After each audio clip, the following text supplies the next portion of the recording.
estão vasculhando a paisagem acidentada do Haiti em busca de pistas para futuras ameaças sísmicas. Estudos mostram que o país é cercado por um sistema complexo de placas tectônicas. E ao largo da costa nordeste da ilha, há uma falha muito mais mortal. É um tipo diferente de falha. Uma zona de subducção onde uma placa é empurrada para baixo da placa vizinha. Nós temos a placa do Caribe e a placa norte-americana. A placa norte-americana está empurrando por baixo e fazendo a placa do Caribe se dobrar assim. Pode acontecer que essa placa suba de volta, gerando um grande terremoto e transmitindo também energia para o mar, gerando um grande tsunami. Foi o que aconteceu em Sumatra, em 2004, no Oceano Índico. O tsunami de dezembro de 2004 começou com um violento terremoto de magnitude 9.2 no litoral de Sumatra. Foi o terceiro maior terremoto da história e aconteceu quando um trecho enorme da crosta terrestre se movimentou, deslocando bilhões de toneladas de água do mar em todas as direções. O tsunami se propagou pelo Oceano Índico.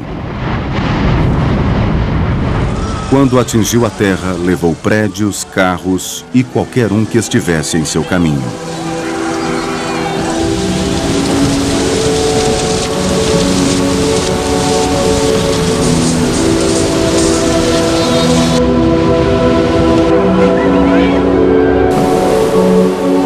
Mais de 230 mil pessoas de 18 países morreram.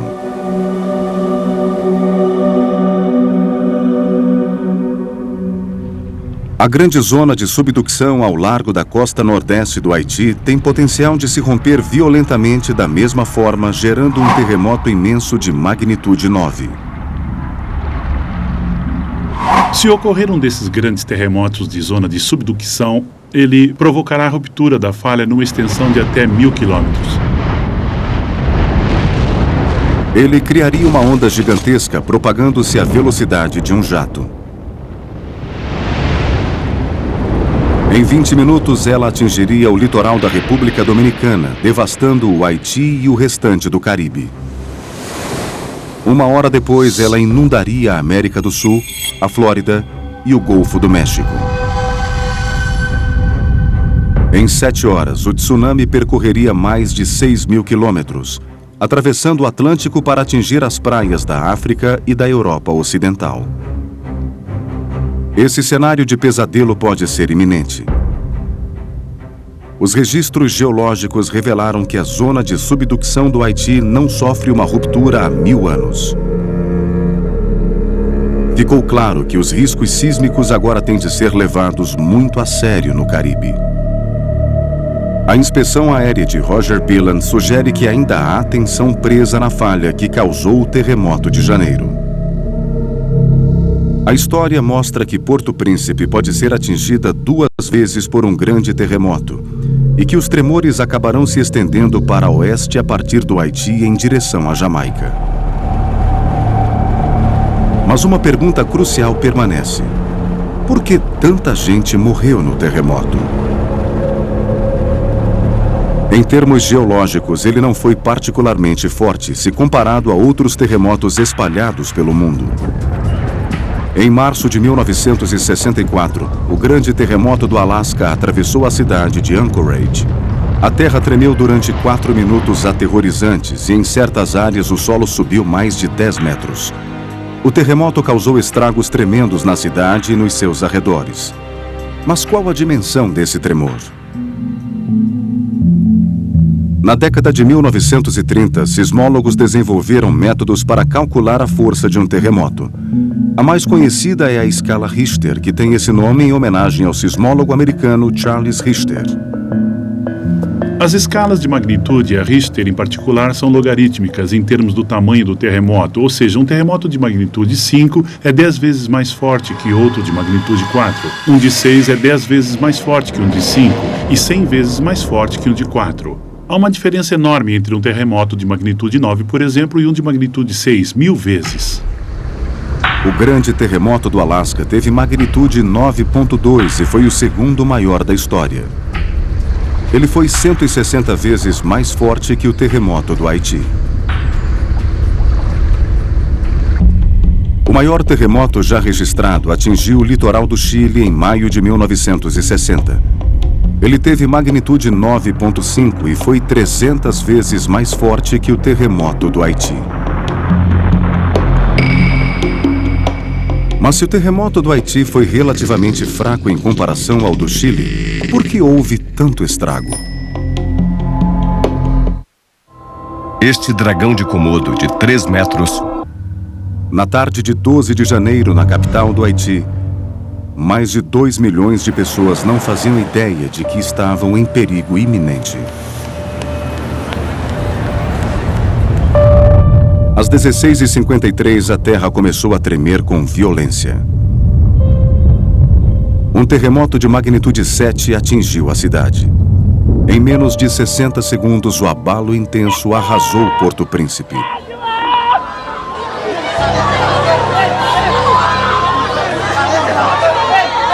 O terremoto do Haiti foi 300 vezes menor do que o maior terremoto já registrado. No entanto, seu impacto foi um dos mais devastadores.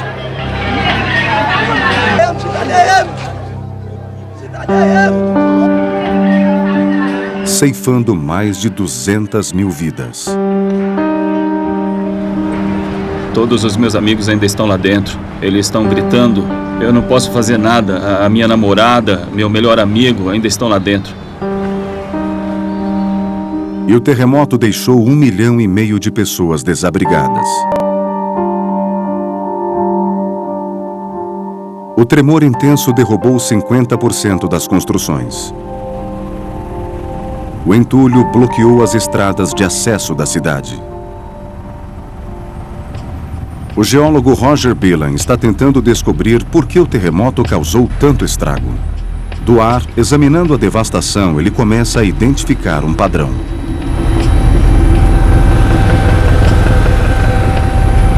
Algumas casas lá embaixo não foram afetadas, o que é interessante porque elas estão bem na falha. Mas, afastando-se da falha, ele vê que os estragos são maiores. Nos afastamos da montanha e chegamos a um rio e uma planície. Aqui há sinais de estragos consideráveis.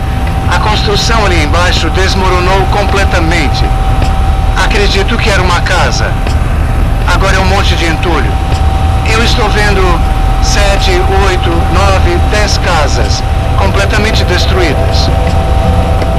É evidente que muitas casas construídas sobre a rocha nas proximidades da falha resistiram e que os piores estragos aconteceram nas casas erguidas no sedimento mole da bacia fluvial. Quando as ondas sísmicas atravessam o sedimento não compactado, elas se tornam maiores e mais intensas, aumentando muito o tremor na superfície. É um processo chamado amplificação. De volta a Porto Príncipe, Billen constata que a geologia da região contribuiu para as dimensões do desastre. A cidade foi construída sobre sedimento pouco compactado, o que amplifica as ondas sísmicas. O epicentro não fica longe daqui e as ondas devem ter passado por aqui, se acelerando e crescendo horizontal e verticalmente. As pessoas não conseguiam ficar de pé durante o terremoto, foi muito intenso. Por isso, as construções estremeceram com muita força. A amplificação arrasou praticamente todas as construções da capital. À medida que as notícias do desastre se espalharam pelo mundo, especialistas em sismologia começaram a avaliar os estragos. Num laboratório de Londres, a engenheira sismóloga doutora Tiziana Rossetto está examinando a destruição de Porto Príncipe por imagens de satélite e fornecendo informações vitais sobre vias de acesso e escombros para ajudar no trabalho de resgate. Aqui temos uma imagem da Catedral Principal de Porto Príncipe. Essa é anterior ao terremoto. Esta é de depois do terremoto e podemos ver que ela perdeu o telhado. Nenhuma construção ficou intocada, mas o desenho específico de cada uma determinou a maneira como elas desabaram. Neste caso, a construção parece ter desmoronado num colapso por camadas. Os elementos verticais, as colunas, ruíram e os pisos caíram em camadas uns sobre os outros, causando um colapso total da estrutura e provavelmente muitas mortes. Avaliando a destruição, o geólogo Roger Billen ficou chocado com as dimensões da tragédia. Terremotos não matam, desmoronamentos sim. Aqui neste bairro, cerca de 1/3 das construções desmoronou. É uma tragédia inacreditável. À medida que os cientistas examinam os escombros, fica claro que a geologia não foi a única causa do imenso número de mortos no Haiti. As construções em si eram verdadeiras armadilhas mortais. O Santo Sudário. Ainda não sabemos a sua origem. O do Haiti não foi particularmente forte, mas matou cerca de 200 mil pessoas.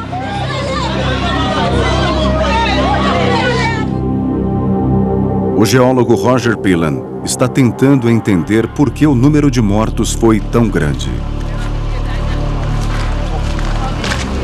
Entre os escombros, ele encontra detalhes simples na construção dos prédios de lajes pesadas que levaram a tantas mortes. O que estamos vendo aqui são os escombros de um prédio de 3 ou 4 andares que desabou. Todas as colunas verticais ruíram de alguma forma ou de outra, e os pisos simplesmente despencaram, esmagando o que estava no meio. Há milhares de construções como esta. As colunas de concreto armado revelam por que a construção desmoronou durante o terremoto. Olhando com cuidado, vemos que há muito pouco aço nesta coluna. E ele se partiu aqui e aqui. Esta coluna deveria ter mais 2, 3 ou 4 destes vergalhões.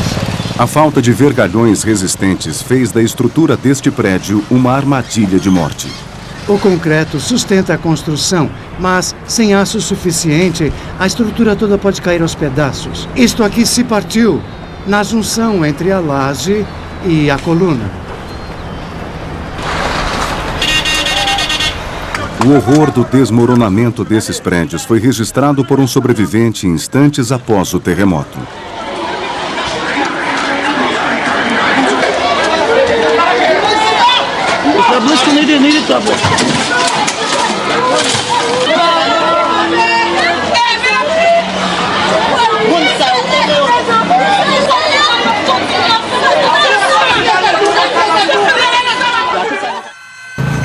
As construções inadequadas tiraram a vida de 200 mil pessoas no Haiti. E, infelizmente, teria sido possível evitar que a tragédia tivesse essas proporções. Desde a enorme destruição causada pelo terremoto de São Francisco em 1906, os engenheiros vêm investigando a dinâmica da reação dos prédios aos tremores intensos. Com mesas vibratórias que comportam até um bloco de apartamentos, engenheiros conseguiram simular terremotos e identificar os pontos fracos no desenho dos prédios. Todos vivemos em cubos empilhados. E os cubos têm uma fraqueza particular. O problema com os cubos é que eles se mantêm pelos cantos. Este prédio tem colunas e vigas muito resistentes, mas cantos muito fracos. E o resultado é que, com os tremores de um terremoto, que são basicamente movimentos horizontais, ele balança muito. O terremoto também produz torção. Veja como o prédio é fraco em relação à torção. E os terremotos, às vezes, produzem movimentos verticais e a compressão da estrutura. E ela não resiste. Mas as construções podem ser mais seguras. O conhecimento adquirido com as experiências ajudou os engenheiros a projetar tecnologias que protejam contra tremores. De estruturas reforçadas a sapatas flutuantes que amortecem as vibrações. Hoje, as construções nas zonas de terremoto dos Estados Unidos têm de se adequar a regulamentos rígidos para que se tornem imunes ao colapso total durante um terremoto. Essas precauções revelaram-se cruciais em 1994, quando a cidade de Los Angeles foi atingida por um terremoto de magnitude 6.7. O tremor violento durou 20 segundos. Embora os prédios imunes ao desabamento tenham sido danificados pelo terremoto, seus ocupantes saíram com vida. Mas muitas das tecnologias à prova de terremotos eram caras demais para o Haiti. Consequentemente, quase todas as construções, do Palácio Presidencial a residências particulares, foram destruídas, deixando o Haiti deficiente como Estado, incapaz de socorrer seu próprio povo. Porto Príncipe, como muitas cidades que cresceram rapidamente nos países em desenvolvimento, estava particularmente vulnerável aos terremotos, porque a população aumentou muito depressa e novas residências foram erguidas em ritmo acelerado, sem muita preocupação com normas sobre terremotos e normas de construção. À medida que as cidades crescem, usam cada vez mais áreas marginais. Por exemplo, ocupam-se as encostas instáveis que podem deslizar num terremoto. Quando uma cidade cresce rapidamente, é provável que as obras sejam de má qualidade e também que tenham sido construídas em locais onde estariam bem mais suscetíveis aos efeitos de um terremoto. O Haiti é a nação mais pobre do hemisfério ocidental e boa parte do país terá de ser reconstruída do zero. Mas existem maneiras simples e baratas de tornar as construções no Haiti mais seguras no futuro. O ponto fraco de todas as construções feitas de cubos são os cantos. E aqui está exatamente a mesma construção que mostrei antes, mas coloquei estes reforços nos cantos. Agora veja, pode sacudir o prédio quanto quiser e nada. Simplesmente ligando os cantos de cada piso às colunas com reforços de aço, um prédio pode se tornar imune ao desabamento. Este prédio, que usou apenas 15% a mais de material e que custa só 15% mais caro, agora tornou-se à prova de terremotos. E essa é a diferença entre uma catástrofe e um prédio que resiste. Cantos reforçados. Este prédio não precisava ter desmoronado com o mesmo material e montado corretamente, ele teria ficado perfeitamente intacto. Quem construiu este prédio não tinha ideia de que ele poderia matar seus descendentes e, infelizmente, foi o que aconteceu. Há um prédio vizinho de onde todas as pessoas saíram e se espantaram com o terremoto. As pessoas deste prédio provavelmente não chegaram a sair. É mesmo muito deprimente. Quando o Haiti for reconstruído, será essencial que os prédios sejam mais seguros, já que os cientistas alertam que o país será novamente atingido por terremotos. Mas os geólogos conseguirão prever exatamente quando os eventos futuros irão ocorrer? Este dragão de Komodo de 3 metros não tem rival em seu território.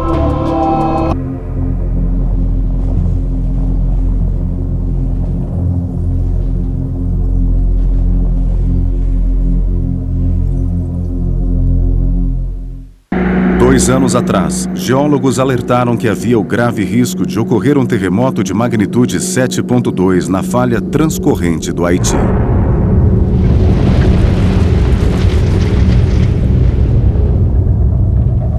O terremoto que ocorreu atingiu 7.0 e creio que o que chamou muito a atenção da mídia foi o fato de que a previsão, por assim dizer, tenha sido tão próxima. Mas eles não sabiam dizer precisamente onde ou quando ele poderia ocorrer. Uma previsão diria a data e o local de um terremoto que ainda está por acontecer.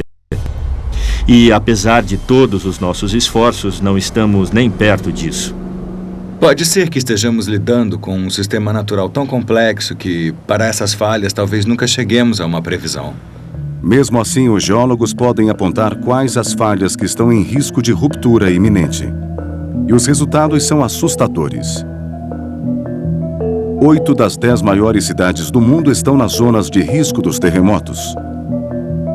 Da Cidade do México e Los Angeles, a Tóquio e Nova Delhi, centenas de milhões de pessoas estão em perigo.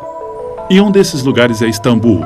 Houve uma série de terremotos ao longo da falha do norte da Anatólia, do leste para o oeste, desde a década de 1930. O último foi em 1999 e matou 18 mil pessoas. Falta a ruptura de apenas um pedacinho dessa falha, que fica ao sul de Istambul. Há uma chance de que aconteça um terremoto ali nos próximos 10 a 30 anos.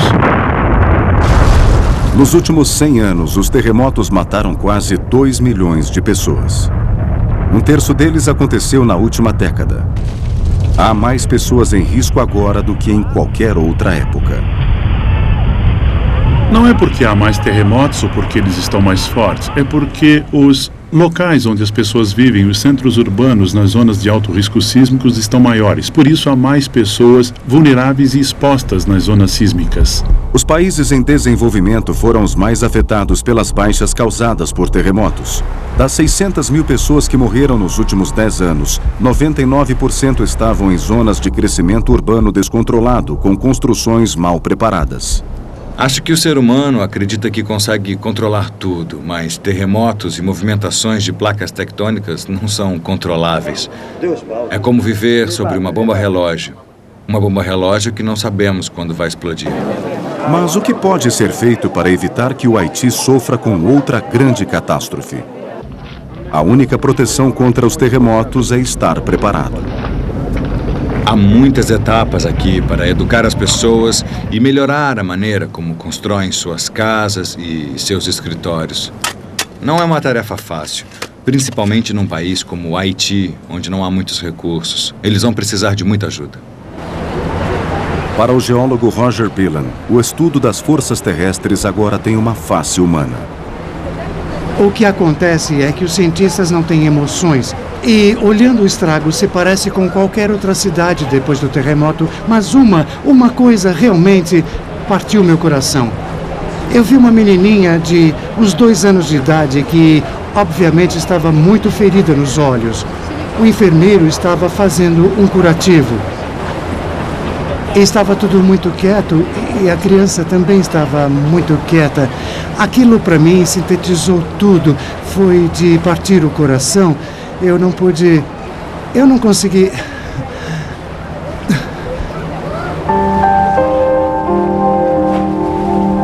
O terremoto do Haiti causou uma das maiores tragédias de nosso tempo. Décadas serão necessárias para recuperar a nação e seu povo. E nada pode ser feito para evitar a ameaça de futuros terremotos. Diante dessa incerteza, só resta ao povo do Haiti se preparar para resguardar o futuro.